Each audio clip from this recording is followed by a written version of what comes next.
Graça e paz, amados do Senhor. Queridos, nós vamos dar início às nossas aulas de teologia sistemática e a nossa nota de aula é um extrato de um livro que eu gosto muito, que é o Esboço da Teologia Sistemática, de A.B. Langston. Tá? Depois os irmãos, se quiserem a obra completa, é só falar que eu envio para vocês. Amém? Estudos preliminares. Nós vamos estudar religião, definição de religião, a verdadeira religião, relação entre teologia e religião, revelação, objetivo da teologia sistemática, possibilidade de termos uma teologia, Deus existe e tem relações com o mundo, o homem é feito à imagem de Deus, Deus tem se revelado, a importância do estudo, fontes da teologia sistemática, a revelação cristã, a maneira por que se efetuou a revelação, a maneira de conservar a revelação, como se conservou a revelação conservada na Bíblia e fontes da teologia para a revelação cristã. O homem, uma das fontes da teologia sistemática, o universo, outra fonte de teologia sistemática, nosso método de estudo e divisões da matéria.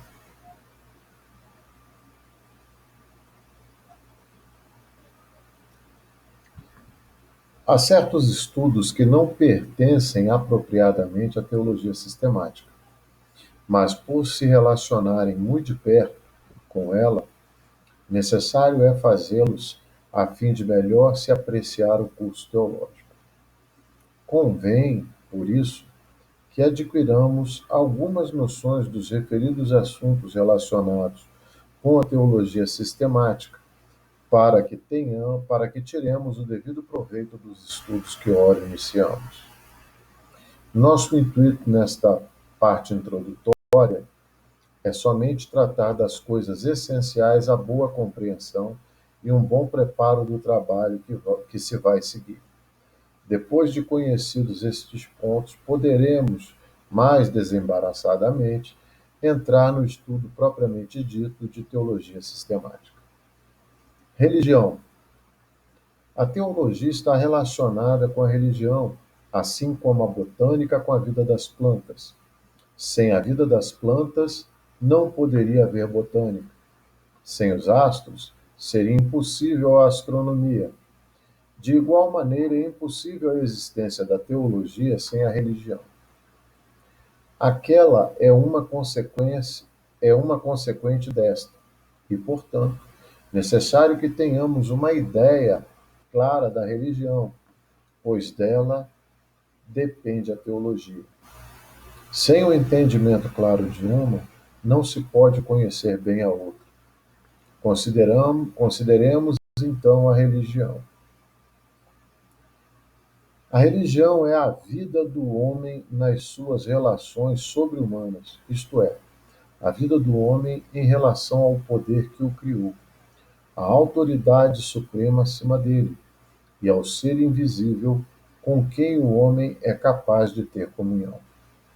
Religião é vida em Deus, porque este ser invisível, esta autoridade suprema, este poder com quem o homem se relaciona, são um em Deus, e conhecê-lo, na genuína expressão do termo, é ter vida eterna. A religião é sempre a vida do homem como dependente de um poder, responsável para com uma autoridade adaptável a uma comunhão íntima com a realidade invisível. Esta definição exclui a ideia que prevalece de que a religião é um corpo de doutrinas. Quem assim define a religião confunde-a com teologia, confusão que, se não justifica, não tem razão de ser. Religião é vida, teologia é doutrina. E como já dissemos, a religião precede a teologia. Funda-se a religião na própria constituição do homem. O ser humano é essencialmente religioso. O salmista revelou bem claramente esta verdade quando escreveu: Assim como o cervo brama pelas correntes das águas, assim brama a minha alma por ti, ó Deus. Salmo 42, 1. A prova mais evidente de que o homem é este ser, por natureza religioso, está em não haver jamais alguém encontrado uma tribo, a mais selvagem, embora que fosse totalmente destituída de qualquer culto ou ideia religiosa. A religião é tão natural no homem como a fome e a sede, a saúde, a saudade, etc. A história universal não nos fala de um só povo sem religião. Nem ainda os mais atrasados fazem exceção a essa regra. Pelo contrário, os povos mais ignorantes, mais falhos em cultura, são, em geral, os mais religiosos. Este fato assaz notável serve para demonstrar e provar que quando o indivíduo chega a sondar a alma, sempre encontra nela a necessidade da religião, de uma relação com o Ser Supremo, Deus. Sem dúvida nenhuma, o coração humano é como um altar onde arde perene o fogo sagrado da religião. O fato de ser a religião natural ao homem tem-na tornado, como já vimos, universal. Causa-nos comoção a lembrança do grande esforço que faziam os homens da antiguidade para se encontrarem com Deus vivo e verdadeiro. As orações mais tocantes e pungentes em toda a literatura sagrada são as que se fizeram ao Deus desconhecido. E ainda mais, há hoje em dia muitas almas famintas e sequiosas da verdade, porque uma relação íntima com o Deus verdadeiro é tão essencial ao bem-estar do homem como a água o é aos peixes e a luz aos olhos. Jesus tornou bem saliente esta verdade quando disse: Eu sou o pão da vida. Aquele que vem a mim nunca terá fome, e quem crê em mim nunca terá sede. João 6,35. Na universalidade da religião, tem o pregador a ampla base para os seus trabalhos e para as suas pregações. Devemos também considerar que a religião funciona na parte invisível e espiritual do homem, e não na visível e material. Em outras palavras, a religião funciona no coração. Jesus enfatizou este ponto quando disse: Deus é espírito e importa que o adorem em espírito e em verdade, ou como espírito e em verdade. João 4:24. A religião no homem manifesta-se nos poderes de um mesmo pensar, sentir e querer. E essencialmente uma função do coração, reforçado este pela vontade e iluminado pelo raciocínio. Religião é vida, e a vida tem a sua sede no coração e não nas mãos ou nos pés. Pelas considerações já estabelecidas, chegamos à conclusão de que a ideia fundamental da religião é a vida, é a de uma vida em Deus, de uma vida em comunhão íntima e contínua com o Criador, uma vida debaixo da direção e do domínio do Espírito Santo.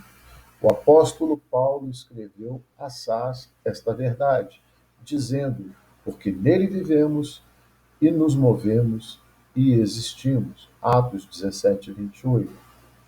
Visto que a religião tem sua sede na parte invisível e espiritual do homem, logo abrange todos os poderes humanos. Isto é, a religião deve influenciar beneficamente todas as atividades do homem, dirigi-lo em tudo o que ele é e em tudo o que faz. A religião verdadeira envolve a operação unida e coesa de todas as faculdades do homem. A religião consiste mais em ser do que em fazer. Quem é cristão sempre faz obras cristãs.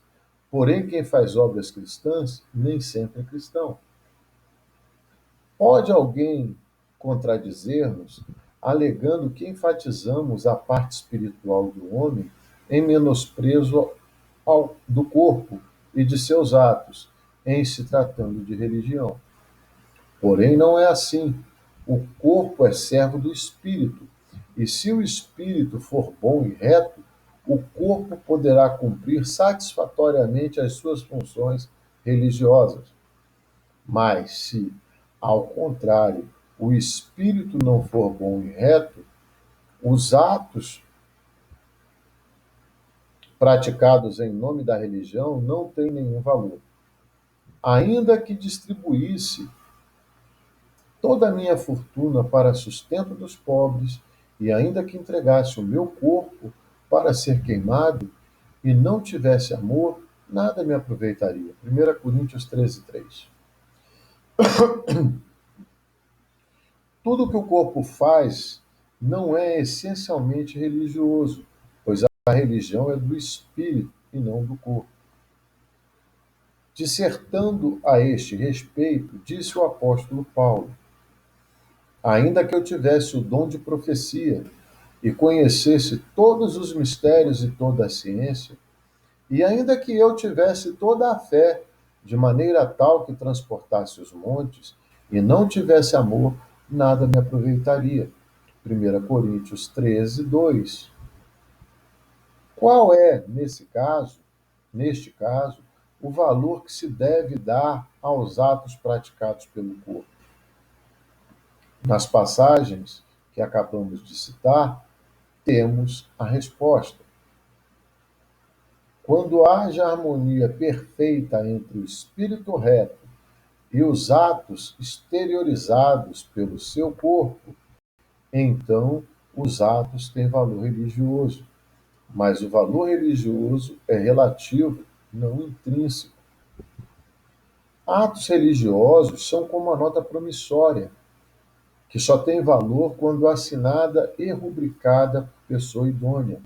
Além disso, podem comparar-se aos atos religiosos do papel moeda, cujo valor depende de haver no tesouro o seu equivalente em ouro. É isto que o apóstolo Paulo nos ensinou nos 3 primeiros versículos do capítulo 13 de sua primeira carta aos Coríntios. Não havendo amor depositado no coração, nenhum dos nossos atos, até o de entregar o corpo para ser queimado, tem o mínimo valor religioso. Segue-se daí,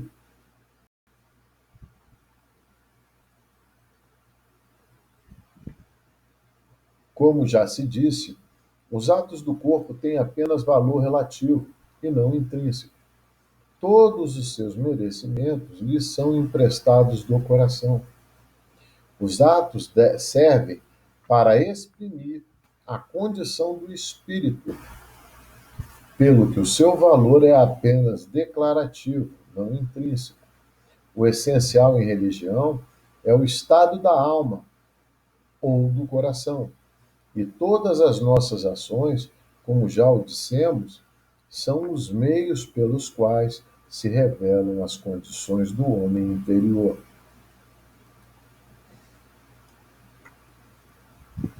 Nunca será demais acentuar esta verdade, devido à sua importância capital para os que desejam cumprir os seus deveres diante de Deus. Muito grave é o erro em que muitos laboram, de confundir a religião com as suas manifestações, como aconteceu com os fariseus.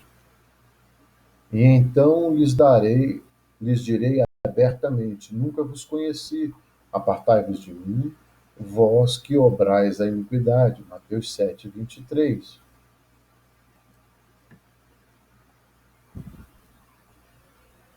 É verdade que a religião envolve culto, sacrifício próprio, oração e, não raro, se manifesta em obras de beneficência. Estas coisas, porém, não formam a essência da religião, pois são apenas manifestações do espírito religioso.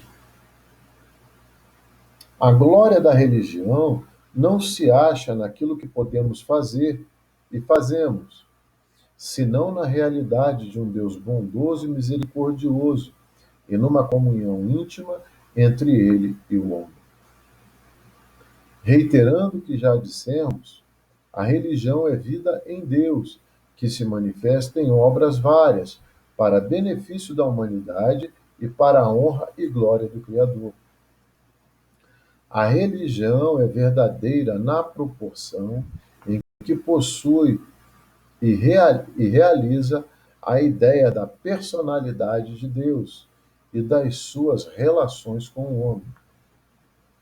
Os povos, em todos os tempos, se compenetraram da importância deste princípio, e daí o grande esforço que fizeram por descobrirem a verdadeira ideia da personalidade de Deus e das suas relações com o mundo. Todas as grandes religiões do mundo, assim as de hoje como as da antiguidade, não são contos do vigário, antes representam o esforço extraordinário do homem para apossar-se da verdade. Não há nenhuma religião que se apodere de um povo fundada simplesmente no embuste, originada de um simples impostor. Pode enganar-se todo um povo por algum tempo, uma parte do povo por todo o tempo, mas não se pode enganar todo um povo por todo o tempo, disse Lincoln. Há sempre algo de verdade em todas as religiões. Todas elas todas elas alguma noção a respeito de Deus e das suas relações com o mundo, se bem que não tenham alcançado a verdadeira ideia da personalidade de Cristo e das suas relações com a criação. Neste sentido, todas as religiões são imperfeitas e têm enganado os seus adeptos, ministrando-lhes a verdade de mistura com o erro. A verdadeira religião, o cristianismo, arroga-se o título de verdadeira religião, porque ele prega a verdadeira, porque ele prega a verdade acerca de Deus e cultiva e promove as devidas relações deste para com o homem. Nosso intuito, através desse curso de teologia sistemática, é mostrar que o cristianismo satisfaz as exigências de uma religião verdadeira e, visto que não pode haver mais do que uma religião verdadeira, segue-se que a única verdadeira é o cristianismo. A religião, a religião é, pois, vida em Deus, vida que se manifesta em todos os nossos atos e em todas as nossas relações.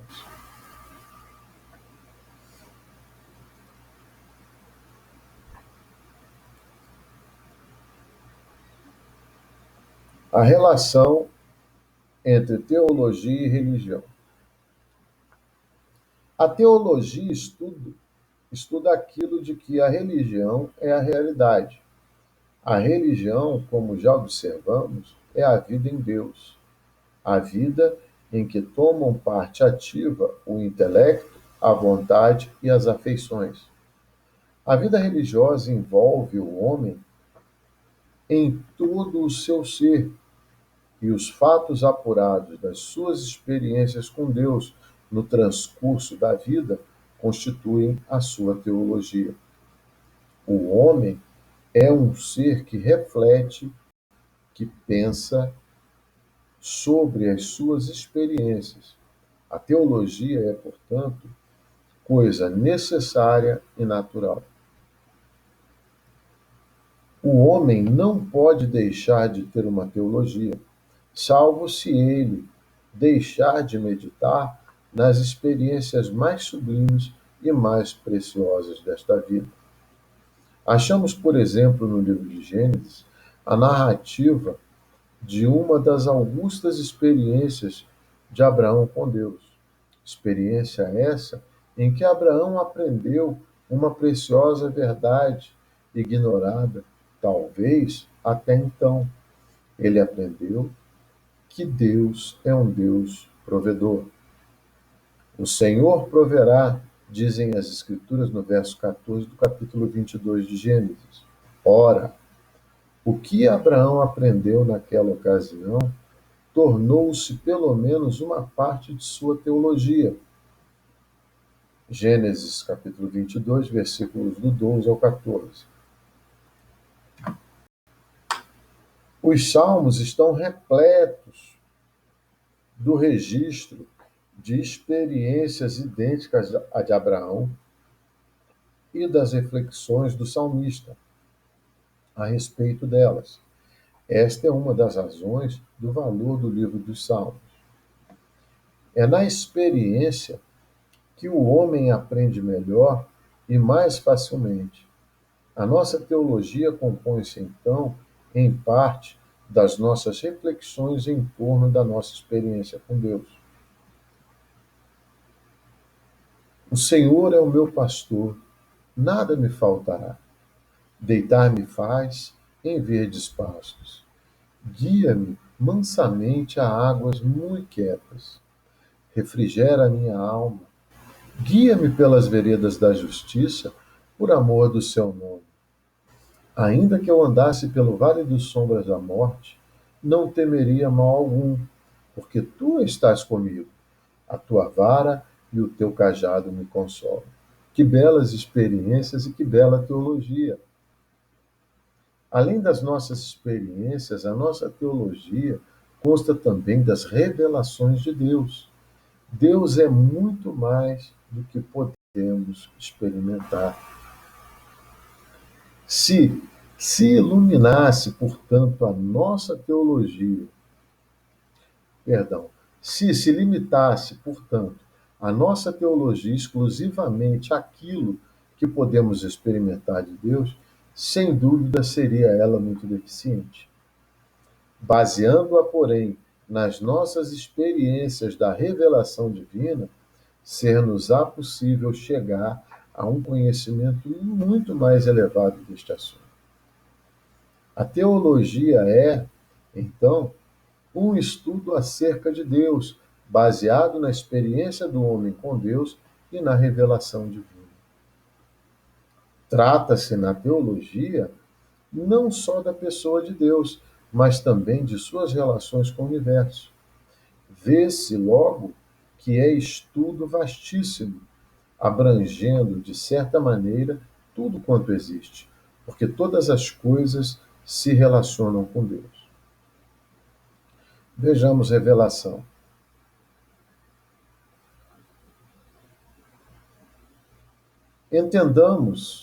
Entendemos que a revelação é a manifestação que Deus faz de si mesmo e a compreensão parcial, embora da mesma manifestação, por parte dos homens. Este modo de definir a revelação acentua o que se revela é o próprio Deus, e não apenas alguma coisa a respeito de Deus. Na revelação, Deus faz-se conhecido dos homens na sua personalidade e nas suas relações. Revelar é informar, e isto é justamente o que Deus ha feito.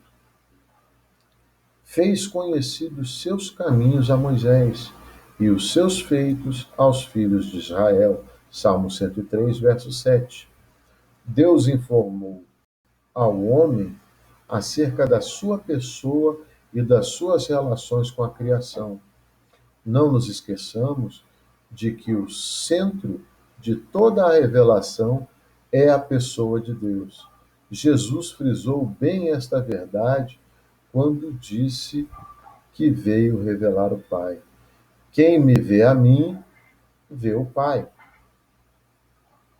A revelação não tem por fim simplesmente informar o homem acerca de Deus, mas também descobrir Deus ao homem. Deus quer que o homem o conheça, daí a razão de ele se revelar. Os céus declaram a glória de Deus e o firmamento anuncia a obra das suas mãos. Um dia faz declaração a outro dia, e uma noite mostra sabedoria a outra noite. Não há linguagem nem fala onde se não ouçam as suas vozes. A sua linha se estende por toda a terra, e as suas palavras até o fim do mundo. Salmo 19, dos versos 1 ao 4. Não é nosso intuito aqui discutir o progresso da revelação. Podemos afirmar, todavia, sem medo de elaborar em erro, que ela culminou em Cristo Jesus. Portanto, aquele que conhece a Cristo conhece o Pai. Antes de passarmos desta fase do assunto, convém que deixemos dito que estas revelações se encontram no Velho Testamento, em Cristo Jesus, no Novo Testamento e no cristianismo. Um estudo acurado dessas fontes de revelação dar-nos-á a nossa teologia. Objetivos da teologia sistemática. Pretendemos, no estudo da teologia sistemática, selecionar fatos que nos façam conhecer melhor a pessoa de Deus, as suas relações com o universo e organizá-los num sistema racional.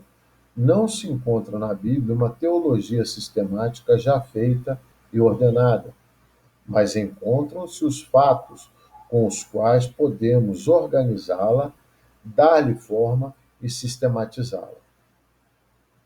O fim, portanto, da teologia sistemática não é criar fatos, mas descobri-los e organizá-los no sistema. Queremos, estudando a teologia, aprender os pensamentos de Deus, aprender das experiências espirituais dos melhores homens que sempre existiram.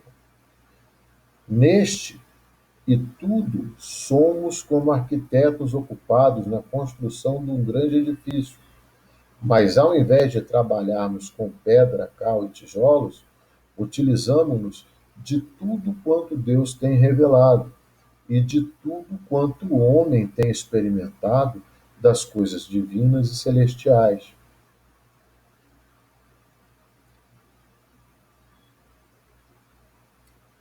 Que belo edifício não nos é dado a construir.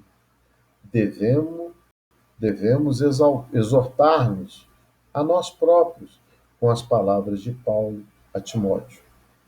Procura apresentar-te a Deus aprovado, como obreiro que não tem do que se envergonhar, que maneja bem a palavra da verdade. 2 Timóteo 2,15. Amém?